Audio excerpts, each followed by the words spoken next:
Hi, my name is Carol McMurray. I had the gastric bypass done back in 1999. Several years later, I started having some issues with acid reflux, vomiting, heartburn, and could not sleep at night.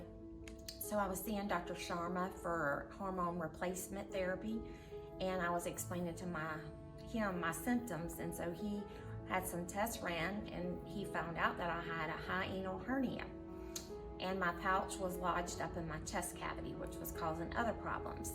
He explained to me the risk of having the surgery, that he may or may not be able to do it because of the adhesions and stuff that I would have in there, but he would give it his best. And I went in the hospital on a Tuesday morning.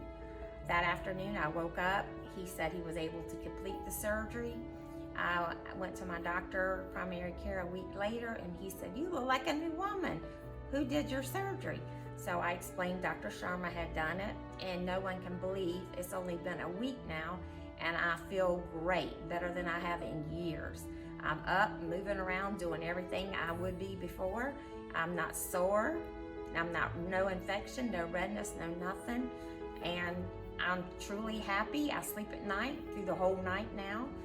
And I'm very grateful for Dr. Sharma and what he done for me and my family.